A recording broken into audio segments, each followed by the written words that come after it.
Madame, monsieur, bonsoir. Bienvenue dans ce journal à la une de l'actualité ce soir.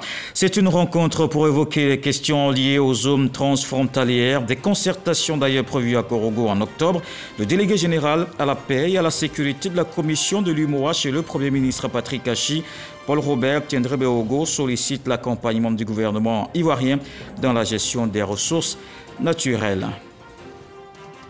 Attention Covid-19, il y a une troisième vague de contamination en Côte d'Ivoire. L'annonce faite par le comité de veille sanitaire, les autorités appellent à se faire vacciner. Le non-respect des mesures a entraîné une recrudescence des cas positifs. Ces 2 dernières semaines, des centaines de cas enregistrés par jour. Le nombre de décès également en hausse. 27e congrès de l'Union postale universelle en Côte d'Ivoire. Cette 11e journée des travaux enregistre une avancée majeure. Il est adopté la tenue d'un congrès à mi-mandat, c'est-à-dire tous les 2 ans, une proposition de la Côte d'Ivoire et cette disposition permettra de trouver des solutions sur les dossiers urgents. Et puis en Afghanistan, ils avaient pourtant promis de mettre en place un gouvernement inclusif et tolérant. Non, les talibans ont plutôt mis en place une traque pour retrouver leurs anciens ennemis. Il s'agit surtout d'anciens fonctionnaires, de soldats afghans et tous ceux qui ont travaillé avec les forces étrangères. Le Premier ministre Patrick Achi reçoit le délégué général à la paix et à la sécurité de la commission de l'UMOA au centre des échanges, les zones transfrontalières. Paul Robert Tiendré-Béogo est venu solliciter l'accompagnement du gouvernement ivoirien dans la gestion des ressources naturelles. Alexis Ouedraogo.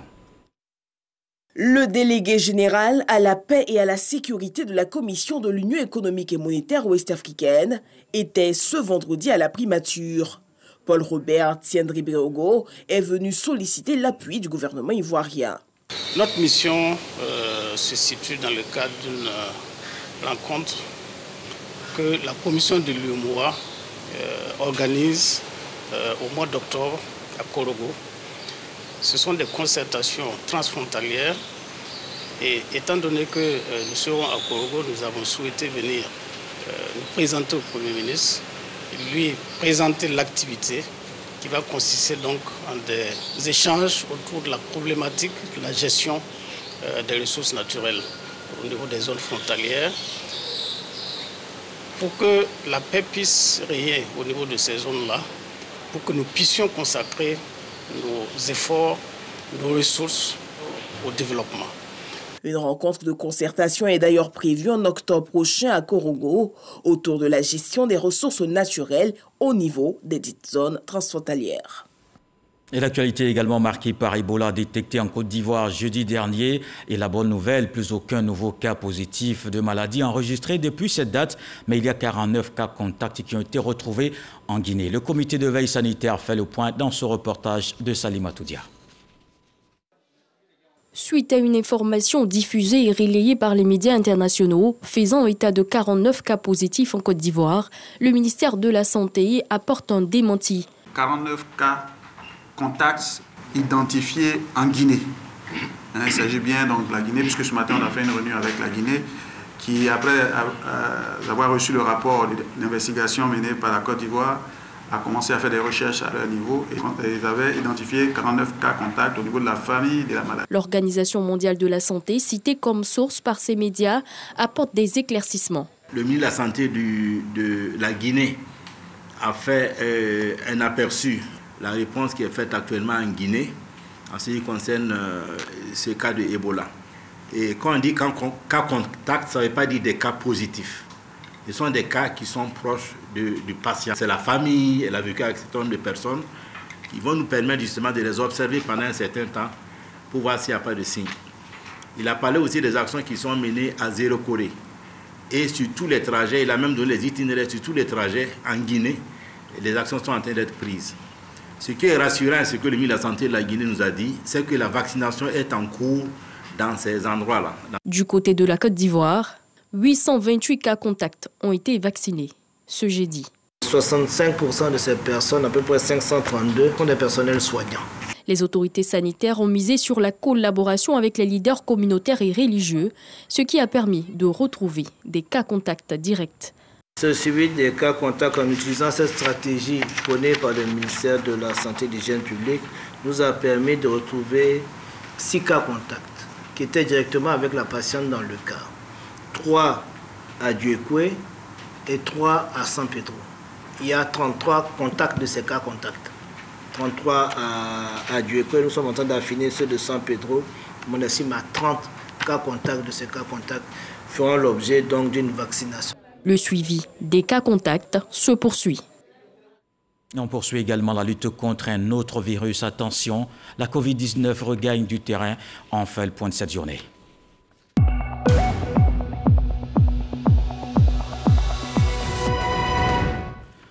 Voici les chiffres de ce vendredi. 311 nouveaux cas enregistrés aujourd'hui, 7 décès. La Côte d'Ivoire compte donc 53 247 cas confirmés, 51 998 personnes guéries, 380 décès, 869 cas actifs, 1 264 058 doses de vaccins administrées contre la Covid-19.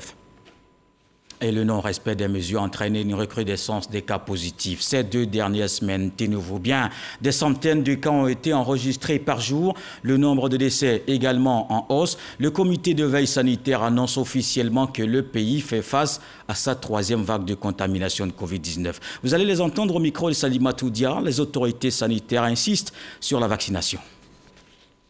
La Côte d'Ivoire est à nouveau face à une vague de contamination de la maladie à coronavirus. Nous sommes dans une 3e vague qui nous surprend, si vous voulez, par l'ampleur des cas hospitaliers. On n'est pas particulièrement effrayé parce qu'on a la capacité de prise en charge. Ce qui est frappant et qui est important à signaler, c'est que la majorité des cas que nous avons dans nos services et 100% des décédés, ce sont des personnes non vaccinées. Je crois qu'il est important de le souligner que la mortalité survient chez des personnes non vaccinées. Un appel à la vaccination est encore lancé. Les populations sont invitées à faire leur test en cas d'apparition de symptômes. Ce qui est important, c'est l'itinéraire thérapeutique de ces patients.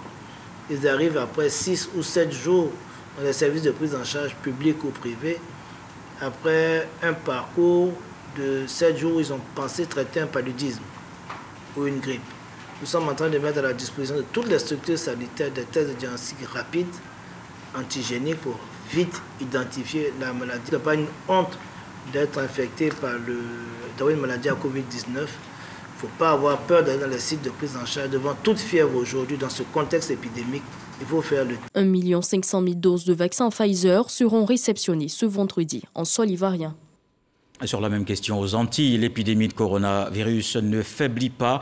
Les Antilles qui continuent de bénéficier de renforts en termes de matériel et de soignants, plus que nécessaire pour faire face à cette violente 4e vague.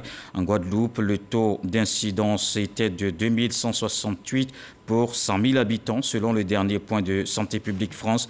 Et puis en Guadeloupe, il y a entre 15 et 20 morts par jour de Covid-19.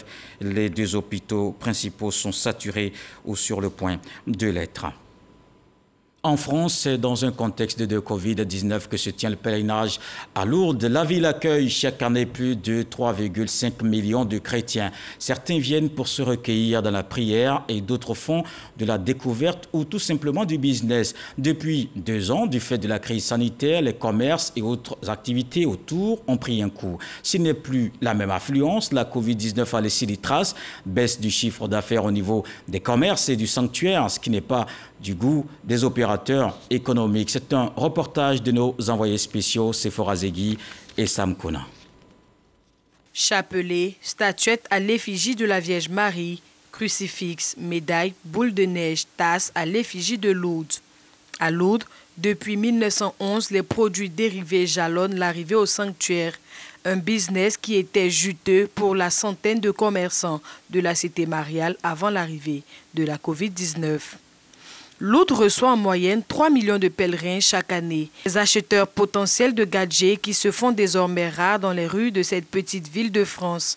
Une énorme perte que déplorent les commerçants. La situation est compliquée, on travaille très peu, on n'a pas beaucoup, on n'a aucun étranger qui vienne. On a uniquement que du passage, des touristes, quelques pèlerins, donc c'est vrai que c'est assez compliqué. 25% du chiffre d'affaires, donc c'est très compliqué pour tout le monde. On n'a pas pu embaucher tout le monde. Une situation assez triste. et pour nous ainsi que pour tous les pèlerins qui viennent à Lourdes. En 160 années d'existence, c'est la première fois que le sanctuaire de Lourdes accueille moins de 3 millions de pèlerins. Une situation qui a impacté négativement les activités du sanctuaire. Même si les pèlerinages présents sont plus petits que d'habitude, ils sont moins nombreux, mais ils sont malgré tout présents. Donc pour nous, c'est vraiment un signe d'espérance pour la suite. Du côté des visiteurs, on est heureux qu'il y ait encore des boutiques ouvertes pour ramener des souvenirs. Je viens dans cette boutique pour acheter des objets de piété, pour les amener à mon entourage et tout, à ma famille, etc. Souvenir, ça fait toujours du bien. Dans la deuxième ville hôtelière de France après Paris, on garde toujours l'espoir. C'est signe d'espoir. Si la Côte d'Ivoire arrive jusqu'à Lourdes, ça veut dire que beaucoup d'autres peuvent arriver jusqu'à Lourdes et on est sur un redémarrage. À Lourdes, les commerçants ont dû baisser les rideaux pendant au moins 7 mois. Ici comme ailleurs, le tourisme est en train de se réinventer face à la Covid-19. Et dans l'actualité ce soir, la Poste qui se réinvente. Voyons le 27e sommet de l'Union postale universelle à Abidjan. Une journée bien remplie. Ce vendredi, pour les congressistes, de chaudes discussions ont abouti sur l'adoption de la tenue d'un congrès à mi-terme, c'est-à-dire tous les 2 ans. C'est une proposition de la Côte d'Ivoire qu'a suivi finalement l'Assemblée. Des détails avec Cheikh Koné. C'est la task force présidée par la Côte d'Ivoire depuis les congrès extraordinaires de 2018 et 2019 qui a conduit les débats à cette 11e journée. Ce groupe de réflexion chargé d'étudier le mode de travail et de fonctionnement de l'UPU a fait la proposition de l'organisation d'un congrès à mi-terme permanent de l'institution, ce qui aura l'avantage de raccourcir la période de 4 ans prévue statutairement pour la tenue d'un congrès, et ce, pour évaluer la mise en œuvre des recommandations à chaque assise. Dans les questionnaires de 2018, 46% des répondants soutenaient la tenue d'un congrès à mi-terme permanent et avaient indiqué que leur attente avait été satisfaite par le congrès extraordinaire de 2018. L'évaluation des résultats du congrès extraordinaire de 2019 a confirmé cette tendance en démontrant que ce congrès était une réussite. Sur la base de ces contributions, les avis semblent favorables à ce que le congrès à mi-terme devienne un élément permanent avec des attributions fixes. La Côte d'Ivoire et plusieurs autres pays membres ont défendu cette proposition d'ailleurs rejetée par un autre groupe de pays membres qui évoque des contraintes de logistique et de financement. Tous ces aspects ne devraient pas empêcher la faisabilité du projet, ont rétorqué les pays favorables à l'option du mi-terme permanent. Toutefois, si le congrès à mi-terme est adopté comme un élément permanent, les aspects ci-après doivent être davantage clarifiés. Le lieu du congrès à mi-terme permanent doit-il être fixé sur la base d'une rotation entre les pays hôtes, comme cela est actuellement le cas pour les congrès ordinaires, ou la Suisse doit-elle être considérée comme l'hôte permanent? Financement stable. Le congrès à mi-terme doit-il être financé par le budget ordinaire ou par le biais d'une contribution volontaire d'un pays hôte, comme cela est actuellement le cas pour les congrès ordinaires? À la fin des échanges, les pays membres se sont alignés sur la proposition de la Côte d'Ivoire. Cependant, le caractère permanent du congrès à mi-terme a été rejeté. La 12e journée du 27e congrès sera consacrée à une visite des atouts touristiques de la Côte d'Ivoire ce samedi. Et le ministre en charge de l'intégration africaine et de la diaspora, en visite de travail au Conseil de l'Entente, Alcide Djedje échange avec le secrétaire exécutif de l'institution sur ces domaines d'intervention. Il annonce l'appui du gouvernement ivoirien dans la mise en œuvre de ces actions, des projets de financement et d'appui aux jeunes entrepreneurs, toutes choses qui contribuent au dynamisme de cet outil d'intégration et de développement sous-régional. Plus de 200 chauffeurs de minicar appelés communément Gbaka s'engagent dans la lutte contre les accidents de la circulation. Ils ont fait la promesse au ministre des Transports, ce que salue Amadou Koné. Il réaffirme la volonté du gouvernement de tourner la page de ces morts sur nos routes. La répression sur les cas d'incivisme commence le 7 septembre avec la vidéo-verbalisation. Le reportage de Dangui Dangui. Ce sont plus de 200 chauffeurs de minicar appelés communément Gbaka qui ont échangé avec le ministre des Transports à leur demande ce mercredi au plateau. La projection d'un film en témoignage d'une rescapée d'un accident de la circulation mortel à cette occasion a marqué la rencontre, aussi bien que les chauffeurs de Gbaka présents. Même ici, un chauffeur. Tout à l'heure, on a suivi une vidéo, la dame a parlé, en parlant même moi-même, j'ai coulé l'âme. Je me suis mis à sa place, vous voyez. Donc, il faudrait qu'on prenne des mesures pour ça. Nous demandons à l'État de Côte d'Ivoire de nous aider. Si les chauffeurs sont bien encadrés, vous allez voir que non, l'accident va beaucoup diminuer. Face aux chauffeurs de Gbaka, le ministre des Transports a exprimé la ferme volonté du gouvernement de tourner la page des hors-la-loi sur les routes. On ne peut pas être des hors-la-loi. On ne peut pas décider parce qu'on a des conditions difficiles de travail. Parce qu'on doit faire des recettes qui sont attendues par le patron. On ne peut pas, parce qu'il y a cette contrainte, dire qu'on fait ce qu'on veut sur la route. On va appliquer la loi. Amadou Koné assure que le gouvernement a les moyens d'atteindre ses objectifs fixés dans le cadre de sa stratégie de sécurité routière. On a aujourd'hui les moyens, quand vous êtes dans la circulation, de savoir qui est en train de téléphoner au volant. On a les moyens de savoir qui est en train de conduire. Et puis les feux arrière, la nuit, là, ne marchent pas. On a les moyens de savoir. On a les moyens de savoir qui n'a pas porté la ceinture de sécurité. Les données de la phase pilote de la visio-verbalisation révèlent entre autres que 98% des infractions concernent les excès de vitesse. 60% de ces infractions n'ont pu être notifiées aux propriétaires des véhicules concernés pour cause d'immatriculation défectueuse. On reste avec Dangui qui nous conduit dans les boutiques d'Abidjan. Si vous avez manqué le premier rendez-vous en mars dernier, la deuxième période des soldes a commencé depuis le 10 août jusqu'à la fin du mois. Vous pouvez toujours en profiter. Le directeur du commerce intérieur est descendu sur le terrain ce vendredi dans 2 communes. Il indique que les coûts des marchandises ont effectivement connu des baisses qui oscillent entre 10 et 80%. Dans cette grande surface de la commune de Yopougon, Madame Thiemele et ses enfants profitent de la deuxième période des soldes qui a commencé le 10 de ce mois pour s'achever le 31 août prochain. On profite, en même temps on fait des courses. Si on tombe dans les soldes, si on a quelque chose qui nous plaît, on achète. Ce responsable d'organisation de consommateurs que nous avons rencontré salue la baisse des prix en cette période et plaide pour que ces soldes concernent également les produits de consommation. C'est une doléance que cela puisse s'étendre sur l'alimentation. Pour que 2 fois dans l'année aussi, on dit que le sac de riz qui coûte 15 000 francs est à 7 500 francs. Juste à côté, le directeur du commerce intérieur visite quelques magasins dans le cadre justement de cette période du solde.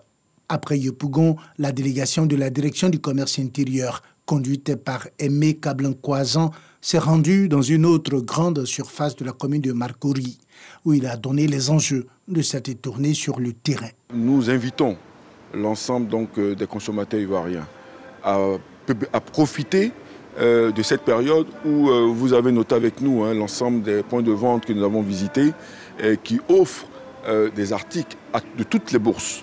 Tout le monde est concerné. Rappelons qu'en Côte d'Ivoire, il y a 2 périodes au cours desquelles les magasins peuvent faire des soldes sans autorisation préalable. La première période, c'est du 10 mars au 31 mars et la seconde, du 10 août au 31 août. Je vous emmène à présent dans la région du handball. La Fédération pour la paix universelle section Côte d'Ivoire se prépare avant le sommet mondial en terre ivoirienne. Elle vient de tenir à Katiola une rencontre régionale pour sensibiliser et appeler à la cohésion sociale. Un rendez-vous qui a vu la distinction de personnalité en qualité d'ambassadeur de paix. Léon Brou. Le chef de canton, les présidents des jeunes et des femmes de Katiola, le conseil régional du handball, invité de la FPU, la Fédération pour la paix universelle, pour dire aux populations la nécessité de paix. Bienvenue au sommet régional pour susciter dans le handball davantage de vocations avant le prochain sommet mondial de la paix en Côte d'Ivoire. Nous prévoyons le sommet 2022. Et donc avant ce sommet, passer partout pour pouvoir sensibiliser tous les Ivoiriens et pour qu'ils sachent qu'est-ce qui veut dire la paix et les mettre déjà sur le chemin de la paix pour dire que définitivement la Côte d'Ivoire n'a que besoin de la paix. Ce panel autour du thème paix et développement, autonomisation de la femme. Tous sont unanimes, sans paix, impossible d'entreprendre, donc pas d'autonomisation ou de développement. Tout le contraire, en temps de paix, tel qu'illustré par les réalisations du Conseil régional du Yambol, évalué à plus de 3 milliards de francs CFA entre 2018 et 2021. 3 points, c'est-à-dire l'éducation, la santé et l'hydraulique. Nous nous sommes attelés à construire des écoles de proximité et des collèges de proximité. Bientôt, nous aurons 6 collèges dans la région. Nous devons tous demander que la paix soit avec nous, parce que seule la paix permet de construire un pays. Lorsqu'il n'y a pas la paix, chacun est obligé de se replier sur lui-même et alors le pays s'arrête. Objectif, développement et épanouissement populaire continu dans le Yambol. Agissant dans ce sens, le préfet de la région est fait ambassadeur de paix par la FPU à ce sommet parrainé par des élus et cadres dont le député Jean-Louis Billon, le ministre Kamara Thomas et Ibrahim Khalil Konaté, le président du conseil régional du Yambol. Le groupement des enseignants mobilisés pour Ado est sur le terrain, un mouvement politique regroupant les acteurs de l'éducation-formation. Il entend soutenir les actions du président de la République et du RHDP, la coordination régionale du BAFING investie par le ministre Moussa Sanogo. La correspondance de Herve Boué. Bayoko Vazoumana, professeur d'anglais au lycée gouverneur Aboulaye Fatiga de Touba, est investi en qualité de coordonnateur régional du BAFING du mouvement J'aime Ado. Entendez, groupement des enseignants mobilisés pour Alassane Dramane Ouattara. Un mouvement né pour maintenir et renforcer la mobilisation autour du président Alassane Ouattara et du RHDP. Notre objectif, c'est de soutenir les actions du président Alassane Ouattara, du RHDP et de tous les cadres qui l'accompagnent dans sa quête de développement pour la Côte d'Ivoire à travers tout le pays. C'est un devoir pour nous d'accompagner le président Alassane Dramane Ouattara dans cette aventure exaltante de développement de la Côte d'Ivoire. Et nous ne devons pas rester en marge de cette dynamique qui est fondée sur des valeurs de mérite et d'excellence. Parrainant cette cérémonie d'investiture, le ministre du Budget et du Portefeuille de l'État, cadre de la région du Bafing, a salué l'engagement de ses enseignants. Vous avez décidé de vous mobiliser pour un homme, ça veut dire que vous avez vu en cet homme des qualités dans lesquelles vous vous reconnaissez. Et je pense que l'une des qualités importantes qui est reconnue au président de la République, c'est le travail. C'est un homme travailleur, c'est un homme organisé, c'est un homme qui a de l'ambition pour son pays. Et si vous avez des enseignants qui portent ce type de valeurs-là, et ce sont eux qui sont censés transmettre non seulement le savoir, mais également les valeurs à nos enfants, eh bien, en fait, vous êtes en train de bâtir la Côte d'Ivoire solide et forte des 20 prochaines années ou des 50 prochaines années. Le mouvement J'aime Ado a été créé en septembre 2019. À ces jours, il revendique plus de 3000 membres sur toute l'étendue du territoire national. Ici au sud, le village Agban, dans la commune d'Atekoubé, a organisé sa traditionnelle fête de génération. Les Blessoués ont été initiés à la gestion du pouvoir en pays Hatchan. Ce rendez-vous initiatique a lieu tous les 15 ans. Désormais, cette génération peut participer à la prise de décision. Issa Tchonayo. Dans 15 ans, la génération Blessoué succédera à celle des Tchagba pour la gestion du pouvoir traditionnel à Agban village, dans la commune d'Atekoubé. Mais pour y arriver, une préparation s'impose, d'où le sens de la fête des générations ou Fatoué chez le peuple Hatchan. La génération Blessoué vient donc d'être soumise à ce rituel. Quand on fait une fête de génération, ça exprime la maturité. Passons de l'adolescence à la maturité. On ne vient pas prendre un pouvoir, mais on vient appuyer nos aînés qui sont en train de gérer les choses du village. Les 4 catégories d'âge qui composent la génération Blessoué, à savoir Blessoué Assoukou, Blessoué Ban, Blessoué Dongba et Blessoué Géou, se succèdent sur la place publique pour une démonstration du rituel initiatique.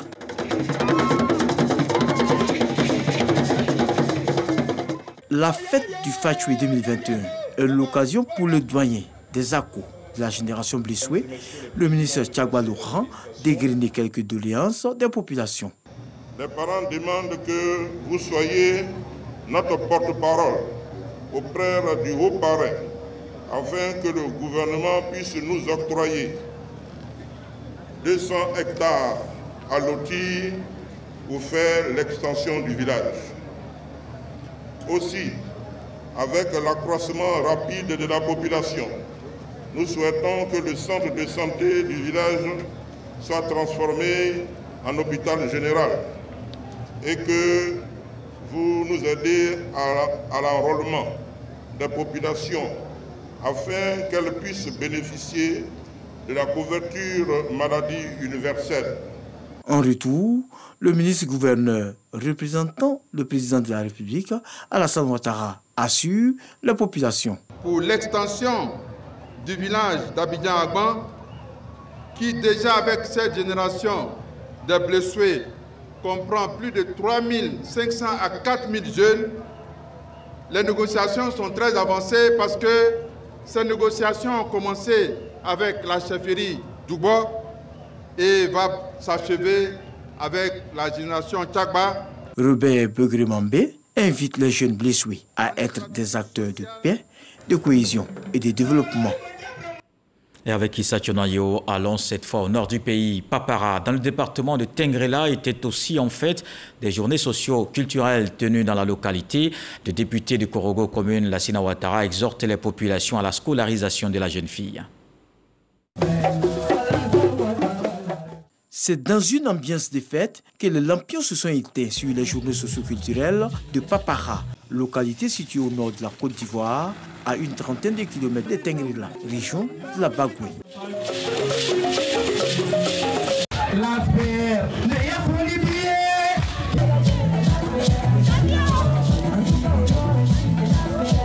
Cette année, un accent particulier est mis sur la scolarisation de la jeune fille, l'union et la cohésion sociale des cadres de la Bagoué. Soyons solidaires. Vous voyez, aujourd'hui, la solidarité est en train de se dessiner au niveau du Grand Nord. Et si entre nous, dans nos petits villages, on commence à faire la division, ça ne pourra pas aller. Il faut prier pour le président Ouattara. La solidarité, c'est important pour le président Ouattara. Quand les filles sont ensemble, ils travaillent ensemble, ils développent le pays et la ville. Et vous savez, Papara, les enfants de Papara, soyez ensemble et on va ensemble développer la vie de Papara. Les fils et filles de Papara ont pris l'engagement de protéger et de promouvoir le riche patrimoine ancestral de la chansonnière Senoufo. Connaissez-les, dit Zélé de Papara. En religion, Monseigneur Jacques Assanvo Aïwa a célébré une messe d'action de grâce à Krinjabo. Il est nommé évêque auxiliaire de l'archidiocèse métropolitain de Bouaké. À l'occasion de cette célébration, il a reçu le soutien du président de la République. L'évêque exprime alors sa reconnaissance au chef de l'État. On le voit avec Sidonie Davila. Une forte délégation composée de prêtres et du représentant du roi du Saint-Louis chez le président du Conseil économique, social, environnemental et culturel, SEZEG. Avec à sa tête le premier évêque du Saint-Louis, cette délégation est venue dire toute la reconnaissance du peuple du Saint-Louis dans le sud Comoé au président de la République.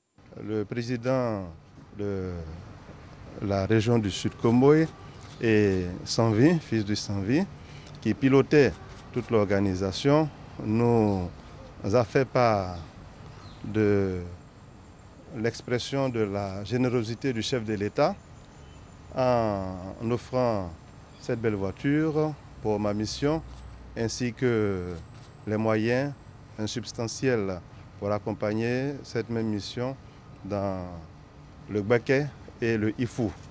Alors il était bien que nous puissions venir remercier le chef de l'État. Nous prions Dieu que toutes les générosités exprimées puissent apporter aux uns et aux autres les grâces nécessaires en retour. Une enveloppe pour remercier le président m'a été remise par Monseigneur. Nous nous ferons fort d'être un homme de mission et transmettre au nom du Saint-Louis, au nom, je dirais même, de tout le sud Comoé, cette enveloppe venant de Monseigneur qui est certainement une enveloppe je dirais, dictée par le diocèse de Grand Bassam. Tout ça, nous allons remettre cette enveloppe à son destinataire. Monseigneur Jacques Assanvo Aïwa est le nouvel évêque auxiliaire de l'archidiocèse métropolitain de Bouaké.